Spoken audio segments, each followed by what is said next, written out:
Oh boy, I gotta tell you, huge movie fanatic Nate stopping on by, reporting once again with messy hair. Didn't even comb my hair today. It's a little greasy. Gotta wash it. But I thought, well, let's sit down in front of the camera since I just watched this last night, so I can review it, get it the hell off my head, and just forget about it. Coming at you to review the movie by the name of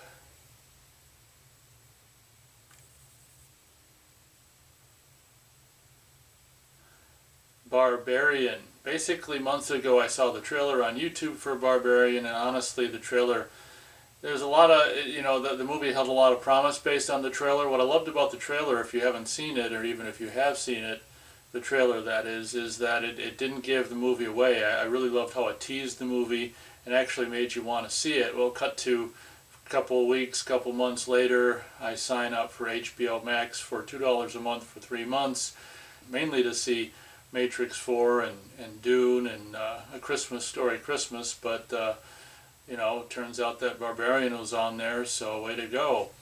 I saw myself some Barbarian, and I gotta say, the movie just like the trailer, started off on a really, really high note. I loved when the actress pulled in front of the house and it's raining and there's like this kind of almost Stanley Kubrick and like just, crescendo of kind of scary music as the camera tracks towards the vehicle, and then it like just kind of goes through the window and into the vehicle. When it passes through the window into the vehicle, all that scary music stopped, and when that happened, I'm like, wow, this movie might be freaking awesome, and I had high hopes for it. And the movie, I do, even though, I guess I'm kind of jumping ahead, but even though I'm not crazy about the movie, I do still think the movie, I do like how the movie is photographed and edited in more of a, I guess, just a subtle way versus just kinetic freaking, shaky cam and all this and that kind of stuff. So if you guys don't know the premise of this movie, it's basically about two young people, one guy, one girl. Anyone else notice the trend with young women's like pants these days? And it's like they like come up like really high, almost like past the belly button, almost like really high, and then they're like the pants are like too short, then they're like just have a bit. It's just like it makes girls these days just look like clowns. I hate like the pants that the young women are wearing. I don't know if it's maybe 20, 30 somethings, 20 somethings, 30 somethings, this fashion of like these clown pants on girls. And if you don't know what I mean, watch this movie, you'll know what I mean. Yeah, so two young, probably 20 somethings, one guy, one girl, actually both end up renting this Airbnb. I don't even know what Airbnb. I know what B&B. Well, it doesn't bed and breakfast, or doesn't B&B mean bed and breakfast? Like why are you going to call this place a bed and breakfast if there's no breakfast? Unless of course there's something in the fridge to eat, I don't know. But anyway, two separate people rent the same house for the same night. It's some kind of mix up, and I want to say it's not even explained anywhere in this movie why that mix up happened. I decided I'm not gonna, in case anyone wants to see this movie and torture themselves and watch this movie, I decided I'm not gonna spoil much of this movie. I'll just give my thoughts on it without spoiling it. It's gonna be kind of a short review because of that, but honestly, with the trailer and the way things set up, we don't know if, one kind of assumes going in that the guy might be the evil source or the bad source of this movie. And since I'm not going to spoil it, I'm not going to say one way or another if the guy turns out to be, the guy who, opens the door to her. The guy is the one who was already there when she arrives, and it's just like, what the hell, I rented this place for tonight. And she's like, I rented this place for tonight. And the guy's, whatchamacallit, solution is, well, why don't you, come on in and just try to call and straighten it out, try to call hotels. They basically paint the guy like he's possibly suspicious, and maybe he's, shady or whatever. And what ends up happening is the guy says, well, you can use the bedroom, and I'll, do a shakedown on the couch, and you can lock the door, and we'll both spend the night. And everything. I don't know if I can. I won't even say that to not spoil it. But a lot of people say, and understandably so, that this is one of these basically what is it called? I don't know.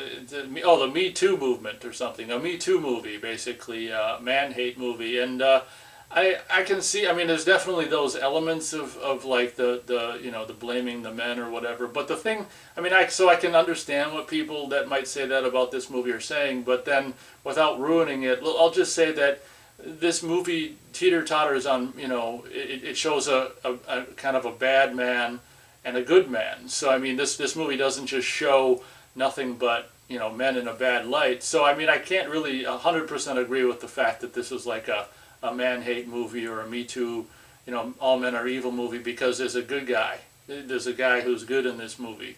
So a main character that's good. So you can't really 100% say this is a man hate movie. Obviously, it's one bad man and one good man. So in that aspect, I got to give the movie props for not just being every single main character that's a guy in this movie is some kind of evil, conniving guy. It's not that at all. One is bad and one isn't. So and in true not spoiling it fashion, that's all I'll say. But I guess to make this review shorter than it otherwise might be, I'll just simply say that starts off very, very strong. I want to say that maybe the first 30 to 45 minutes of this movie are very strong. And honestly, when no, I won't say that to not spoil it, but as the movie wore on and it became the next day and stuff, I'm like, gosh, well, where does the movie go from here? But it ends up going where it went, of course. And when the is it called an antagonist? I'm not 100% sure. When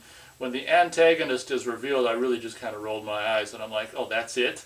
Like, it's just like, I was going to compare it to another movie, but I don't want to spoil this one, so I'll just simply say that when the antagonist was revealed, I was like, oh my God. And what I do kind of like about, later on in the movie, this movie kind of does a little bit of a psycho in the storytelling, where it's kind of like it goes up until maybe, I don't know what, 50 minutes or an hour, and then it like shifts over to another character, which is kind of cool for a while. And then the rest of that character, the rest of the movie is told, including that character. I actually like that storytelling technique, but my biggest problem with this movie is just the antagonist was just gross and annoying, and you've just seen so many times. And these kind of characters, they're just gross and nasty, and it's like you don't even want to look at these characters, and it's like, why do they gotta be so? And they all look the same, within the last 15, 20, 25 years in movies, just like they were all designed by the same makeup person and stuff. And it's just like the antagonist in this movie is just so, like, give me a break. It's just so stupid, in my opinion. And not only stupid, but why is this antagonist so strong? This antagonist, I want to say, could just rip people's heads in two just with the bare hands. And it's just like, there's nothing when you look at this antagonist that says that this antagonist I'm going to say it again, antagonist would be that strong, and it's just like, yeah. So my biggest problem with this movie is the, once again, antagonist. It's just like, give me a break. So started on a really strong note, and unfortunately, just like when I saw here it comes, antagonist, I was just like, oh God. And honestly, with a movie like this, you can never really, it's kind of like what I thought about this. I mean, I love House of the Devil, and my problem with that movie way back when was the same thing. It's like you can never, like when you start a movie like this, that you make it such a mystery, and like what's going on, what's the source of the whatever the mystery or the evil or the violence, what's the cause of it, what's the source, what's the antagonist. It's like you can never. It's almost like if you keep it secret for so long and you hint at it for so long and it's such a mystery for so long, then it's like inevitable when the reveal is revealed. Like it never lives up to your expectations, and you can never really make it to be like, oh wow, that was cool. It's just like when the antagonist shows up in this movie, you're like, oh okay. I mean, that's just my take. Some of you might like the backstory and everything with the antagonist, which is fine, but I for one just was not a fan. So yeah, one thing I do like about the last half of this movie is they do a flashback to the 80s, which I thought was really fun, and like it was kind of like 133, like a square, really wide lens kind of a photography of it and stuff. And honestly, since this is a spoiler-free review, that when it cuts back to the 80s and this one character doing what this one character is doing, honestly, I could have. It kind of cut back to present day a little too soon for me. It was almost would have been fun to see a little bit more of what he was up to, but then that would kind of spoil the reveal of what the hell what the antagonist is or whatever. So yeah, really really strong, like first third, we'll say first third, possibly first half more or less, and then just like second half was just like, oh, give me a break. And by the time the movie was over, you're just like, oh, give me a break. So yeah, there's a lot of these movies, the same kind of thing. Well, I guess maybe not a lot, but two like from this year, Black Phone and this movie that are, you know, kind of similar to a certain extent. You just got the dirty, creepy, scary basement situation. I mean, they're not that similar, but you know, obviously elements of this and Black Phone are comparable. So yeah, my star rating for Barbarian would be we can probably, just because of the cinema, just because I like the language of the filmmaker. Or, I don't know how long are we going to keep calling them filmmakers when they're shooting digital, but the visual style of the digital maker in this film I appreciated, and you know, I really did enjoy the first, you know, 45 minutes, an hour or something like that, first half of the movie for all intents and purposes. So because of that, I can go as high as 1 star out of 4 stars for Barbarian, and it's a, you know, it's a bummer when you've got, you know, a digital maker that's like as competent as this guy is in regards to just, you know, just the way he shoots and how it's cut and stuff like that. But it's just like, in my opinion, I don't know, the subject matter didn't hold up to how competently it's like shot and cut, and you know, really really some great, you know, arguably you know, for me anyway, the first half of this movie is the best part, you know, the best half, and arguably some very great just suspense building and mystery going on in the first half of this movie. And once the